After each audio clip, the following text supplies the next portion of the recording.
le type d'activité que développe et déploie Datapop Alliance donc s'inscrit sont de divers ordres. Donc par exemple, nous effectuons des études, alors des études d'évaluation de stratégie publique, de stratégie des données ou de stratégie d'intelligence artificielle, de développement également de ces stratégies, comme c'est le cas à l'heure actuelle au Sénégal. J'aurai l'occasion, je pense, d'y revenir un peu plus tard. Nous effectuons également des travaux de recherche de type plus académique. Par exemple, au Sénégal toujours, nous allons entamer un travail sur l'impact des chocs climatiques, par exemple donc les changements de pluviométrie au Sénégal, les problèmes d'inondation, donc l'impact de ces chocs et de leur traduction liée au changement climatique sur les mouvements de population et les implications que ça a en termes de besoins d'infrastructures et de politiques d'urbanisation. Donc ça, c'est un exemple de travaux de recherche qu'on mène. On a également mené beaucoup de recherches sur les violences sexuelles et basées sur le genre en Sierra Leone, par exemple, également avec le PNUD, au Mexique, sur la criminalité en Colombie, sur les phénomènes de violence de gang en Haïti. Voilà, donc ça c'est notre activité recherche. On a également une activité qu'on appelle de mobilisation. Alors cette activité de mobilisation ou ces activités de mobilisation, cela concerne le renforcement de capacité. Donc on a fait pas mal de formations sur les questions de Big Data pour le développement, le Big Data pour les ODD, donc les objectifs du développement durable. On fait également beaucoup d'activités de sensibilisation pour essayer de faire comprendre aux différents partenaires des pays où nous intervenons quels sont les enjeux de cette révolution des données, qu'est-ce qu'ils peuvent en attendre, quels sont les risques, mais aussi quelles sont les opportunités que cela présente. Et puis un troisième type d'activité, ce sont les activités qu'on appelle de transformation. Et donc par exemple là, ce sont des activités de développement de stratégies de données, d'IA, de développement de pilotes, de ce qu'on appelle en anglais de proof of concept. Donc ce sont des choses un petit peu plus tangibles, un petit peu plus stratégiques.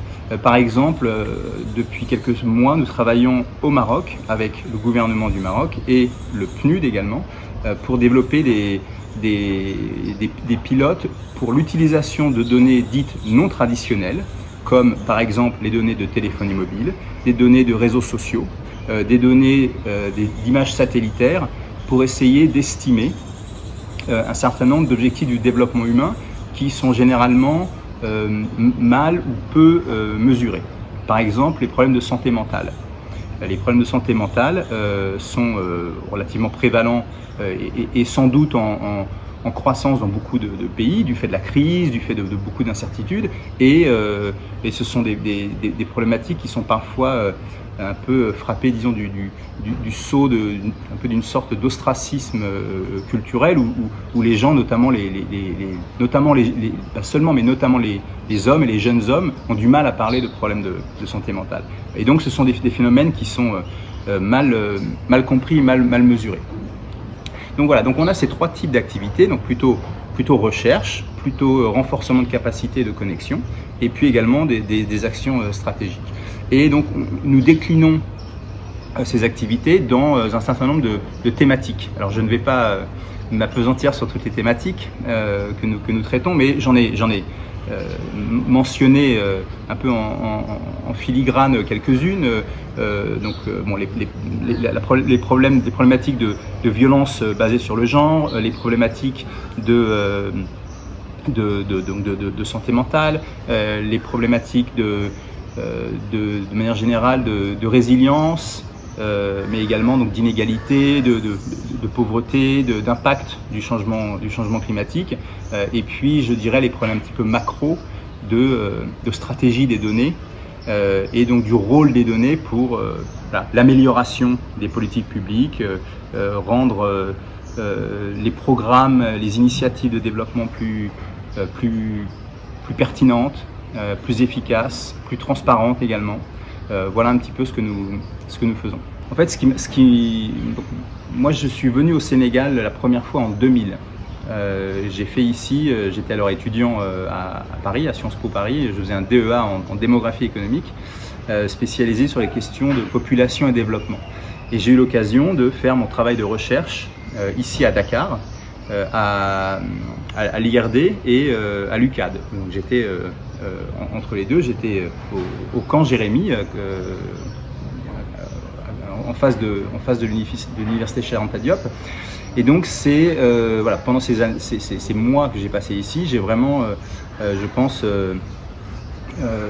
voilà, forgé un lien fort avec Dakar, avec le Sénégal. J'ai eu l'occasion de voyager, donc j'ai gardé, lorsque je suis parti à l'été 2000, voilà, j'ai gardé ce lien affectif assez fort avec le Sénégal. Et donc après avoir créé Datapop Alliance, je voulais que le Sénégal soit un des pays prioritaires, soit un des pays où on déploie des actions. Et donc on a eu un certain nombre d'activités au Sénégal. On a fait des formations par exemple, on a créé et développé à partir de 2016 le projet OPAL pour Open Algorithms, en partenariat avec la Sonatel et la NSD. Donc qu'on souhaite voilà, continuer et étendre. Et il y a quelques mois, voilà, s'est présentée l'opportunité d'appuyer le développement de la première stratégie des données du Sénégal. Alors cette stratégie, elle est portée par le ministère de la Communication, des Télécommunications et de l'Économie numérique. Elle est également appuyée par Smart Africa, qui est un organisme interétatique africain, basé dont les bureaux, dont les locaux sont basés à Kigali, mais donc, dont le Sénégal fait partie, et également la GIZ, qui est l'agence de coopération technique de l'Allemagne. Et donc nous avons répondu à cet appel d'offres, et donc nous avons remporté cet appel d'offres. Alors, ce qui est, je pense, particulièrement intéressant, important de noter, c'est que ce sera, ou c'est une des premières stratégies des données sur le continent africain. Il y a quelques autres exemples. Il y a étonnamment presque plus de stratégies d'intelligence artificielle que de stratégies de données, mais voilà, il y a peu de pays en Afrique qui ont des stratégies de données. Alors qu'est-ce que ça signifie une stratégie de données? Moi je pose souvent la question, dès qu'on parle d'un concept, genre, quelle est la définition, voilà, comment est-ce qu'on définit et qu'est-ce qu'on en attend? Alors généralement je commence par qu'est-ce qu'on en attend, voilà, quel est l'objectif d'une stratégie des données. Et donc moi je pense qu'une stratégie des données doit d'abord se fixer pour objectif de prendre la mesure à la fois des opportunités que présente la révolution des données, le fait que de plus en plus toutes nos actions et interactions se retrouvent, laissent des traces digitales, et que nous avons aussi également des outils pour analyser ces données. Donc vraiment essayer de prendre la pleine mesure des opportunités que cela présente, sur la base d'une théorie du changement assez complète et complexe. Pourquoi est-ce qu'avoir toutes ces données et ce pouvoir de calcul, en quoi est-ce qu'on espère que cela va régler des problèmes structurels du Sénégal, que sont par exemple la prévalence de la pauvreté, des inégalités, les problèmes d'assainissement, les problèmes d'éducation, les problèmes d'urbanisation, les embouteillages assez effrayants de Dakar, les problèmes de transparence de la vie publique. Donc voilà, la première question, c'est vraiment qu'est-ce qu'on attend de cette stratégie des données, et comment est-ce que cela peut permettre de résoudre un certain nombre de ces problèmes. Et puis il faut également avoir en tête les risques que cela représente. Il y a beaucoup de discussions, de craintes, certaines tout à fait légitimes, sur les violations de la vie privée, sur les questions de polarisation politique. On ne sait pas exactement encore très bien dans quelle mesure et comment les réseaux sociaux je dirais, promeuvent explicitement ou implicitement la polarisation politique, mais il y a ce type de questions. Donc on essaye d'avoir d'abord de prendre la mesure de ces enjeux et de tirer le maximum des opportunités tout en ayant en tête les risques potentiels. Un risque qui est également, ou une considération qui a été rappelée assez fortement lors des travaux de préparation de la stratégie des données, c'est également la question de la légitimité et de la souveraineté nationale. Donc il y a évidemment beaucoup d'acteurs, bon, les GAFA ou les GAFAM, qui sont extrêmement puissants dans cette révolution des données, dans les révolutions de l'intelligence artificielle, et je pense qu'il y a également un risque de ce qu'on peut appeler un néocolonialisme de la révolution des données, et donc en contrepoint une volonté de beaucoup de pays et d'acteurs africains de développer des stratégies mais également des outils qui soient nationaux ou continentaux, mais de ne pas être en quelque sorte à la merci voilà, des aléas extérieurs et du bon vouloir ou des stratégies d'acteurs qui ne sont pas nationaux ou continentaux.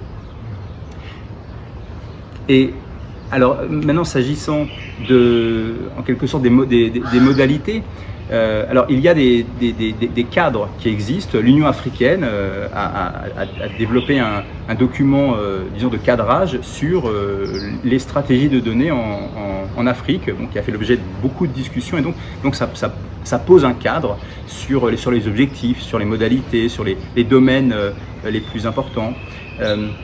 Et je pense qu'il en ressort, c'est que donc il y a voilà, un certain nombre, si je devais simplement résumer un certain nombre de points importants pour le développement d'une stratégie. Alors moi, je fonctionne souvent, je pense qu'il est toujours intéressant d'avoir des cadres conceptuels, des espèces de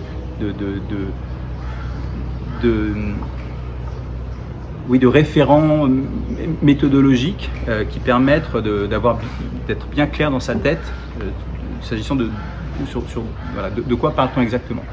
Et donc, quand on fait une analyse du diagnostic d'un pays en particulier, donc dans le cas du Sénégal, on regarde par exemple l'état de l'écosystème des données, c'est-à-dire quelles sont les données existantes. Et par données, je veux dire des données dites non traditionnelles, des données collectées par le secteur privé, mais également les données administratives, donc que collectent et contrôlent les administrations publiques dans le domaine de l'éducation, dans le domaine de la santé publique, les données de douane par exemple, les données fiscales, il y a tout un ensemble de données, et puis il y a également des données qu'on appelle les statistiques publiques ou des statistiques officielles, donc qui sont soit collectées, soit compilées par la NSD. Donc d'abord, voilà, avoir bien comprendre le champ des données dont on parle.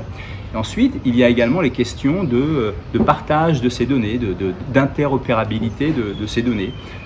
Donc là, on arrive assez rapidement à des questions assez techniques. Par exemple, comment, jusqu'où peut-on utiliser des données, par exemple, très sensibles, comme des données de téléphonie mobile. Je ne vais pas citer des opérateurs en particulier, mais il y a plusieurs gros opérateurs qui opèrent au Sénégal. Comment est-ce qu'on peut accéder à ces données de manière sans enfreindre la vie privée, également de manière aussi transparente que possible, pour en extraire des indicateurs, par exemple, de mobilité, des indicateurs de densité de population, même des indicateurs de pauvreté. Donc il y a un certain nombre de... Voilà. Donc là, c'est sur le champ vraiment de faire un état des lieux un petit peu des données et de la manière dont les données pourraient être mieux utilisées, mieux partagées. Ensuite, il y a des enjeux pour ce faire de capacité. Alors le Sénégal a la chance d'avoir un écosystème de données et de manière générale d'avoir des ressources humaines qui sont parmi les plus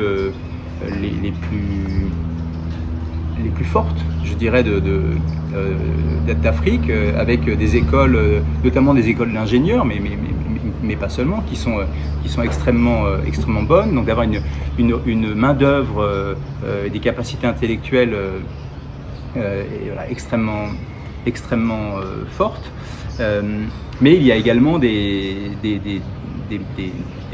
manquements, enfin, dans les administrations publiques.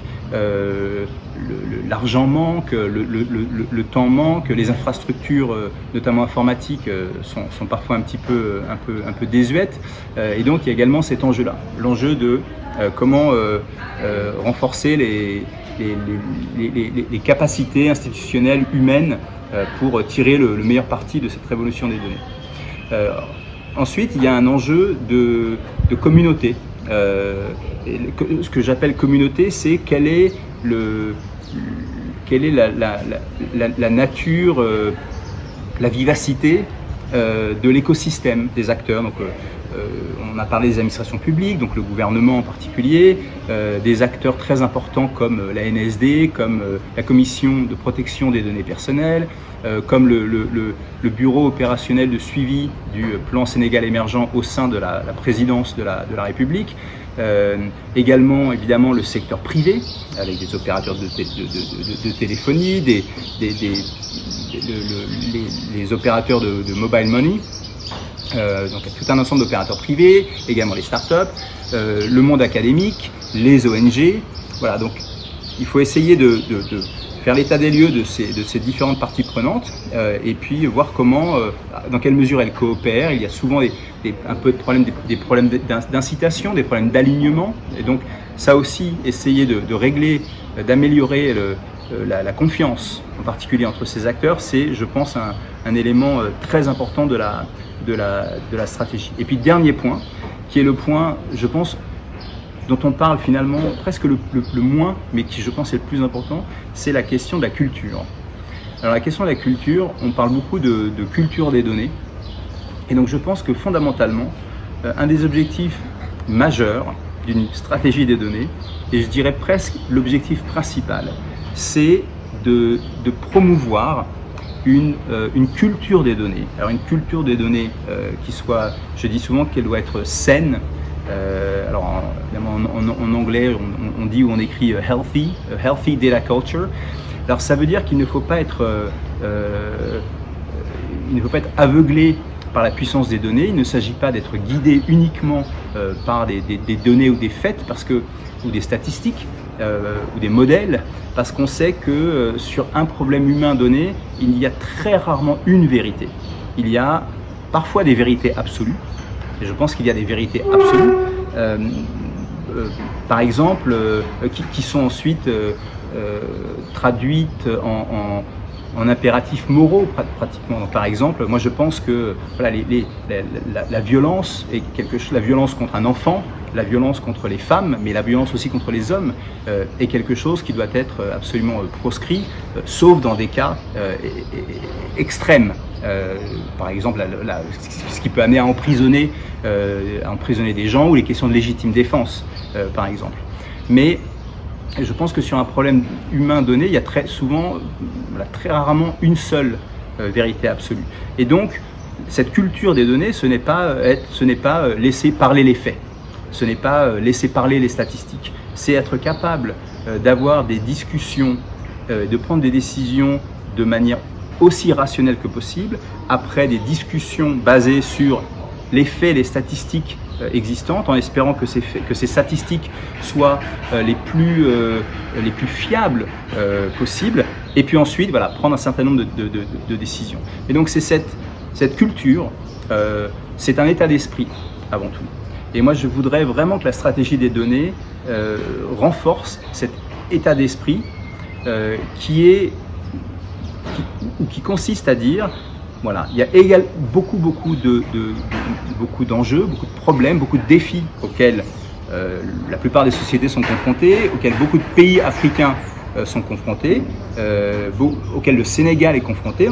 J'en ai cité quelques-uns, les problèmes de pauvreté, d'inégalité des genres, de violence, de corruption également. Voilà, comment tous ensemble on peut essayer de tirer parti du potentiel des données pour essayer de prendre des décisions publiques mais également individuelles voilà, qui soient un petit peu plus rationnelles, un peu plus basées sur des faits et qui et qui soit surtout issu d'un processus de discussion. Voilà, moi je crois beaucoup, ce sera peut-être le dernier mot, je crois beaucoup à la notion de démocratie comme gouvernement par la discussion. Alors c'est pas moi qui dis, c'était une belle définition, c'est un philosophe, John Stuart Mill, et d'autres comme John Dewey qui ont écrit cela. Voilà, mais je crois beaucoup à la démocratie comme gouvernement par la discussion, et je pense que les données sont en quelque sorte l'élément qui doit permettre de faciliter, d'amplifier les discussions raisonnées et raisonnables sur des problèmes aussi difficiles que ceux qu'on a évoqués.